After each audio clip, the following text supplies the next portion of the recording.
శ్రీ మహాగణాధిపతయే నమః, శ్రీమాత్రే నమః. మాచిరాజ్ భక్తి ప్రేక్షకులందరికీ నమస్కారం. మే 11వ తేదీ నుంచి మే 20వ తేదీ వరకు 10 రోజుల్లో ద్వాదశ రాశుల వారికి రాశి ఫలితాలు ఎలా ఉండబోతున్నాయో, అలాగే ఈ 10 రోజుల్లో గ్రహాల సంచారం ఎలా ఉందో, ఏ గ్రహాలు ద్వాదశ రాశుల వారికి అనుకూలంగా ఉన్నాయో, ఏ గ్రహాలు వ్యతిరేకంగా ఉన్నాయో, అనుకూల గ్రహాలు ఇచ్చే ఫలితాలు రెట్టింపు చేసుకోవటానికి, వ్యతిరేక ఫలితాలు ఇచ్చే గ్రహాల వ్యతిరేకత తగ్గింపజేసుకోవటానికి ద్వాదశ రాశుల వాళ్ళు ఎలాంటి శక్తివంతమైన పరిహారాలు చేసుకోవాలో, ఏ దేవీ దేవతలను పూజించుకోవాలో, ఏ దేవాలయాలు దర్శనం చేసుకోవాలో, ఎలాంటి స్తోత్ర పఠనాలు చేయాలో, గోమాతకు ఎలాంటి ఆహారం తినిపించాలో, ఎలాంటి దానాలు ఇచ్చుకోవాలో, ఏ మంత్రాలు జపించుకోవాలో, ఈ 10 రోజుల్లో రాశి ఫలితాలు సంపూర్ణంగా యోగించాలంటే ద్వాదశ రాశుల వాళ్ళు పాటించాల్సిన ముఖ్యమైన విధి విధానాలు ఏంటో, ద్వాదశ రాశుల వాళ్ళ భవిష్యత్తు మే 11వ తేదీ నుంచి మే 20వ తేదీ మధ్యలో ఏ విధంగా ఉండబోతుందో ఈ వీడియోలో మనం తెలుసుకుందాం. తదుపరి ధనుస్సు రాశి. ధనుస్సు రాశి వాళ్ళకి మే 11వ తేదీ నుంచి మే 20వ తేదీ మధ్యలో ఈ 10 రోజుల్లో కూడా రాశి ఫలితాలు, గ్రహాల సంచారం పరిశీలిస్తే సూర్యుడు ధనుస్సు రాశి వాళ్ళకి 5, 6 స్థానాల్లో సంచారం చేస్తున్నాడు. మొదటి 4 రోజులు 5వ సంచారం చేస్తూ వ్యతిరేక ఫలితాలు ఇస్తున్నాడు. తర్వాత 6 రోజులు 6వ సంచారం చేస్తూ అనుకూల ఫలితాలు ఇస్తున్నాడు. అంటే మే 11, 12, 13, 14 ఈ 4 రోజుల్లో సూర్యుడి బలం ధనుసు రాశికి లేదు. ఈ 4 రోజుల్లోనే ఆఫీసులో టెన్షన్స్ ఉంటాయి, పాలిటిక్స్లో టెన్షన్స్ ఉంటాయి, తండ్రి వైపు బంధువుల వల్ల ఇబ్బందులు ఉంటాయి, అగ్రికల్చర్ ఫీల్డ్లో ఏదో ఒక సమస్యలు ఉంటాయి, అప్పుడప్పుడు health issues, children related problems, ఇవన్నీ మొదటి 4 రోజుల్లో ధనుసు రాశి వాళ్ళకు ఉంటాయి. కాబట్టి అవన్నీ పోవాలంటే మొదటి 4 రోజుల్లో సూర్యాష్టకం కానీ, ఆదిత్య హృదయం కానీ వింటూ ఉండండి. నానబెట్టిన గోధుమలు ఒకసారి బెల్లంతో కలిపి ఆవుకు పెట్టడం, కేజింబావు గోధుమలు ఎర్ర వస్త్రాల మూట కట్టి పంతులు గారికి దానం ఇచ్చుకోవటం ఒకసారి చేయండి. అలాగే విష్ణు సంబంధమైన ఆలయ దర్శనం చేయండి. ఓం నమో నారాయణాయ అష్టాక్షరి మంత్రాన్ని రోజు 21 సార్లు చదువుకోండి. సూర్యుడికి అధిష్టాన దైవం విష్ణుమూర్తి. అష్టాక్షరి మంత్రం చదివితే సూర్యుడు ఇచ్చే వ్యతిరేక ఫలితాల నుంచి బయటపడచ్చు. తర్వాత 6 రోజులు మాత్రం సూర్యుడు బ్రహ్మాండంగా ఉన్నాడు, 6వ స్థానంలో ఉన్నాడు. శత్రువులు నశించిపోతారు. ఆఫీసులో బాసు, కొలీగ్స్ అందరూ కూడా ధనుసు రాశి వాళ్ళకి తర్వాత 6 రోజులు చాలా అనుకూలంగా ఉంటారు. అంటే మే 15 నుంచి మే 20 మధ్యలో ఆఫీసులో ధనుసు రాశి వాళ్ళకి తిరిగే ఉండదు, ప్రమోషన్లు వచ్చే అవకాశం ఉంటుంది. ఆరోగ్య సమస్యలు మటుమాయమైపోతాయి. అంతకుముందు ఆరోగ్య సమస్యలు ఉన్న మే 14 నుంచి మే 20 మధ్యలో అసలు హెల్త్ ప్రాబ్లమ్స్ అన్నీ కూడా తొలగిపోతాయి. ఆఫీసులో రహస్య శత్రువులు నశించిపోతారు. ఆఫీసులో ఇంటర్నల్ పాలిటిక్స్ అన్ని పోతాయి. రాజకీయాల్లో చక్రం తిప్పుతారు. తండ్రి వైపు బంధువులు ఫేవరబుల్ అయిపోతారు. తండ్రితో డిస్ప్యూట్స్ ఉన్నా అవన్నీ కూడా క్లియర్ అయిపోతాయి. తండ్రి మీకు సపోర్ట్గా ఉంటాడు. అగ్రికల్చర్ ఫీల్డ్లో అద్భుతమైన లాభాలు వస్తాయి. ఈ ప్రయోజనాలన్నీ కూడా మే 14 నుంచి మే 20 మధ్యలో ఆ 6 రోజులు అద్భుతంగా ధనుసు రాశి వాళ్ళు పొందగలుగుతారు. అలాగే బుధుడి సంచారం తీసుకుంటే ధనుసు రాశి వాళ్ళకి బుధుడు మే 11 నుంచి మే 20 మధ్యలో 5, 6 స్థానాల్లో సంచారం చేస్తున్నాడు. మొదటి 4 రోజులు 5వ సంచారం వ్యతిరేక ఫలితాలు ఇస్తున్నాడు. ఆ తర్వాత 6 రోజులు 6వ సంచారం అనుకూల ఫలితాలు ఇస్తున్నాడు. అందుకే మే 11, 12, 13, 14 తేదీల్లో సూర్యుడితో పాటు బుధుడి బలం కూడా లేదు. ఈ మొదటి 4 రోజుల్లో ధనుసు రాశి విద్యార్థులు హార్డ్ వర్క్ చేస్తేనే ర్యాంకులు వస్తాయి, లేకపోతే ర్యాంకులు రావు. ధనుసు రాశి నిరుద్యోగులు ఇంటర్వ్యూలకు వెళ్ళినా లాస్ట్ రౌండ్లో ఫెయిల్ అయిపోయే అవకాశం ఉంటుంది. బిజినెస్ కూడా ఎంత బాగా చేసినా పెద్దగా లాభాలు కనిపించవు. విద్యార్థులకి, నిరుద్యోగులకి, వ్యాపారస్తులకి, ధనుసు రాశి వాళ్ళకి 11, 12, 13, 14 తేదీల్లో అంత గొప్పగా ఉండదు. ఆ సమయంలో బుధుడికి సంబంధించిన పరిహారాలు చేసుకోవాలి. నానబెట్టిన పెసలు ఆవుకు తినిపించడం, కేజింబావు పెసలు ఆకుపచ్చ వస్త్రాల మూట కట్టి పంతులు గారికి దానం ఇవ్వటం ఒకసారి చేయాలి. గణపతి ఆలయానికి వెళ్ళి అర్చన చేయించుకోండి. గరిక ఎర్ర పుష్పాలు ఇచ్చి అర్చన చేయించుకుంటే మంచిది. అలాగే గణపతికి సంబంధించినటువంటి గం క్షిప్రప్రసాదనాయ నమః అనే మంత్రం రోజు 21 సార్లు చదువుకోవటం, సంకటనాశక గణేష స్తోత్రం వినటం, ఇలా చేస్తే బుధుడు ఇచ్చే వ్యతిరేక ఫలితాల నుంచి బయటపడచ్చు. ఆ తర్వాత 6 రోజులు మాత్రం బుధుడు బ్రహ్మాండంగా 6వ స్థానంలో యోగిస్తున్నాడు. అంటే మే 15 నుంచి మే 20వ తేదీ వరకు ఈ 6 రోజుల్లో విద్యార్థులు ఏ ఎగ్జామ్ రాసినా నెంబర్ 1 ర్యాంకులు ధనుసు రాశి విద్యార్థులకు వస్తాయి. ఎడ్యుకేషన్లో నెంబర్ 1 పొజిషన్లో ఉంటారు.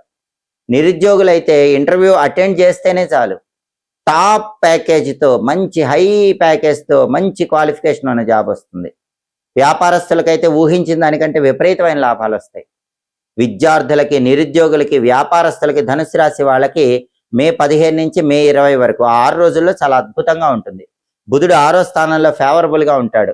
దానివల్ల వ్యాపారస్తులకి శత్రు బాధలు ఉండవు, విద్యార్థులకి కాంపిటీషనే ఉండదు, వాళ్ళే నెంబర్ 1గా ఉంటారు. ఈ ప్రయోజనాలన్నీ వస్తాయి. అలాగే ధనుసు రాశి వాళ్ళ కుజుడి సంచారం తీసుకుంటే కుజుడు మాత్రం 5వ స్థానంలో వ్యతిరేకంగా ఉన్నాడు. ఈ 10 రోజుల్లో కుజుడు బాలేడు. 10 రోజుల్లో కుజుడు బాలేడు కాబట్టి 5వ స్థానంలో వ్యతిరేకంగా ఉన్నాడు కాబట్టి చిల్డ్రన్ రిలేటెడ్ ప్రాబ్లమ్స్ ఏవైనా కొద్దిగా వచ్చే అవకాశం ఉంటుంది. అంటే ధనుసు రాశి వాళ్ళు వాళ్ళ పిల్లల వల్ల స్ట్రగుల్ ఫేస్ చేసే అవకాశం ఉంటుంది. పిల్లల్లో కూడా మగపిల్లల వల్ల కొంచెం ఇబ్బంది ఎక్కువగా ఉండే అవకాశం ఉంటుంది. వాళ్ళు చెప్పిన మాట వినకపోవటం, మొండితనంగా ప్రవర్తించడం ఇలాంటివి జరిగే అవకాశం ఉంటుంది. రియల్ ఎస్టేట్ కూడా డల్గా ఉంటుంది. ప్రాపర్టీస్ కొనటానికి కానీ అమ్మటానికి కానీ పెద్ద బలమేం ఉండదు. బ్రదర్స్తో కూడా కొంచెం జాగ్రత్తగా ఉండాలి. కుజుడు వ్యతిరేకంగా ఉన్నాడు కాబట్టి ధనుసు రాశి వాళ్ళు కుజుడి బలం పెరగటానికి ఓం శరవణ భవాయ నమః అనే మంత్రం రోజు 21 సార్లు చదువుకోవాలి. సుబ్రహ్మణ్య ఆలయ దర్శనం చేయాలి. అలాగే సుబ్రహ్మణ్య అష్టకం వినాలి. నానబెట్టిన కందులు బెల్లంతో కలిపి ఒకసారి ఆవుకు పెట్టండి. కేజింబావు కందులు ఎర్ర వస్త్రంలో మూట కట్టి పంతులు గారికి ఒకసారి దానం ఇవ్వండి. అప్పుడు కుజుడు ఇచ్చే వ్యతిరేక ఫలితాల నుంచి బయటపడి అనుకూల ఫలితాలు పొందవచ్చు. అలాగే ధనుసు రాశి వాళ్ళకి మే 11 నుంచి మే 20 మధ్యలో ఈ 10 రోజుల్లో శుక్రుడు ఎలా ఉన్నాడంటే 6, 7 స్థానాల్లో సంచారం చేస్తున్నాడు. మొదటి 3 రోజులు 6వ సంచారం ఫేవరబుల్గా లేడు. తర్వాత 7 రోజులు 7వ సంచారం ఫేవరబుల్గా లేడు. అంటే శుక్రుడు ఫేవరబుల్గా లేడు. శుక్రుడికి పరిహారం చేసుకోవాలి. శుక్రుడు ఏం చేస్తాడు? మొదటి 3 రోజులు 6వ సంచారం జరిగేటప్పుడు శుక్రుడు ఏం చేస్తాడు అంటే ఖర్చులు పెరిగేలా చేస్తాడు. ధనుసు రాశి వాళ్ళు మే 11, 12, 13 తేదీల్లో రూపాయి ఖర్చు పెట్టాల్సిన చోట 10 రూపాయలు ఖర్చు పెడుతూ ఉంటారు. ఖర్చు విషయంలో కేర్ఫుల్గా ఉండాలి. తర్వాత మే 14 నుంచి మే 20 వరకు శుక్రుడు 7వ స్థానంలో ఉన్నప్పుడు లైఫ్ పార్ట్నర్తో చిన్న చిన్న గొడవలు వచ్చేలాగా చేస్తాడు. లైఫ్ పార్ట్నర్తో జాగ్రత్తగా మాట్లాడాలి. మొదటి 3 రోజులు శుక్రుడు మనీ ఎక్స్పెండిచర్ ఎక్కువ అయ్యేలా చేస్తాడు. తర్వాత 7 రోజులు శుక్రుడు లైఫ్ పార్ట్నర్తో ఏమైనా ఇష్యూస్ వచ్చేవి, గొడవలు అయ్యేవి ఇలాంటివి కలిగింపజేస్తాడు.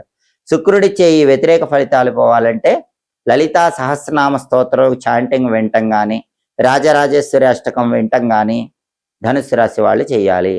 అమ్మవారి ఆలయ దర్శనం చేసుకోవాలి. అలాగే రోజు కూడా శ్రీమాత్రే నమః మంత్రం కానీ, ఓం శ్రీ రాజమాతంగి అయి నమః మంత్రం కానీ 21 సార్లు చదవాలి. నానబెట్టిన అలసందలు గోమాతకు ఒకసారి ఆహారంగా పెట్టాలి. కేజింబావు అలసందలు తెల్ల వస్త్రాలు కట్టి పంతులు గారికి దానం ఇవ్వాలి. వీటిలో ఏది చేసినా కూడా శుక్రుడిచ్చే వ్యతిరేక ఫలితాల నుంచి బయటపడచ్చు. కాబట్టి ధనుసు రాశి వాళ్ళకి మొత్తం 10 రోజుల్లో కుజుడు ఫేవరబుల్ లేడు, శుక్రుడు ఫేవరబుల్ లేడు. ఈ 2 గ్రహాలకి గట్టిగా పరిహారాలు చేసుకుంటే రవి బుధుడు కొన్ని రోజులు ఫేవరబుల్ ఉన్నారు. మొదటి 4 రోజులు ఫేవర్ లేకపోయినా తర్వాత 6 రోజులు ఫేవర్ ఉన్నారు కాబట్టి చాలా వరకు ధనుసు రాశి వాళ్ళు అనుకూల ఫలితాలను పొందవచ్చు. మే 17వ తేదీ ఆదివారం నుంచి అధిక జ్యేష్ఠ మాసం ప్రారంభమవుతుంది. ప్రతి 3 సంవత్సరాలకు ఒకసారి అధిక మాసం అనే పేరుతో ఒక ప్రత్యేకమైన మాసం వస్తుంది. సౌరమానము, చాంద్రమానం అని మనం ముహూర్తాలు 2 రకాలుగా చూసుకుంటాం. సౌరమానంలో రోజులకి చాంద్రమానంలో రోజులకి కొంత తేడా ఉంటుంది.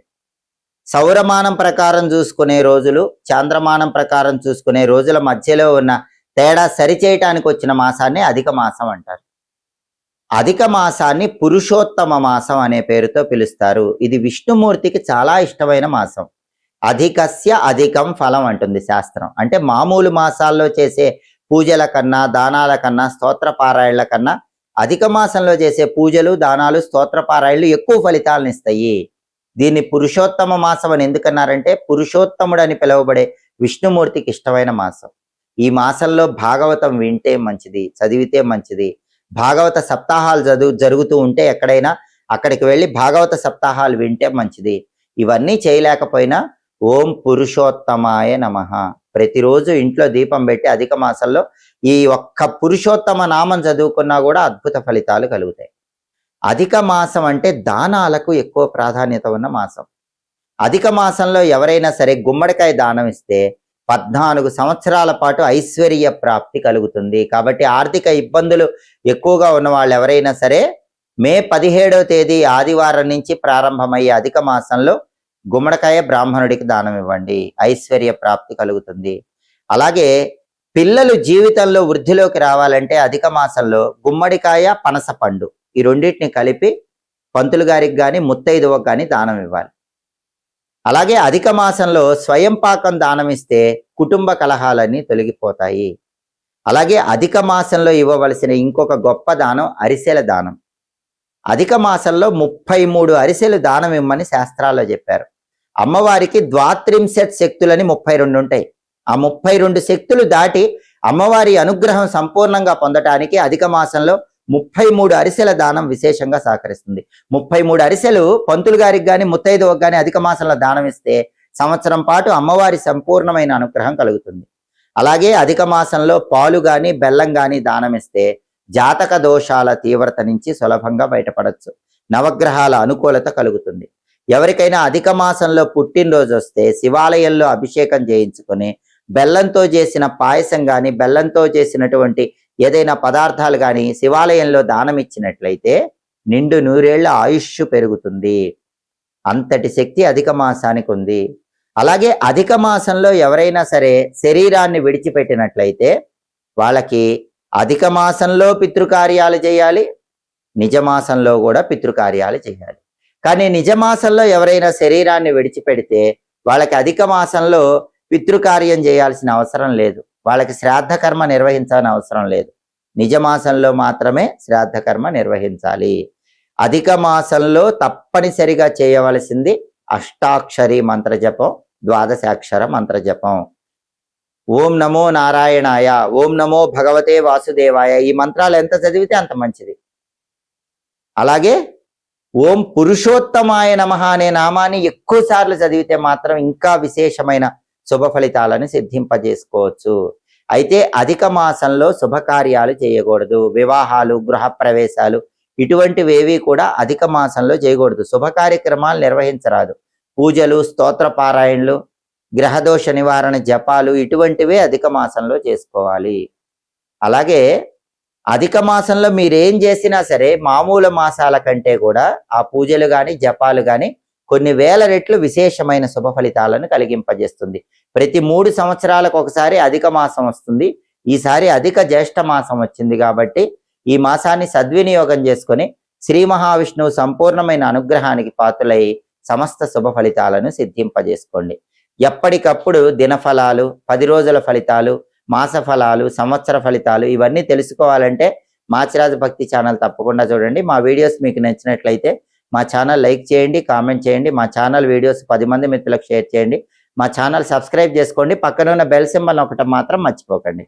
సర్వే జనాః సుఖినో భవంతు. స్వస్తి.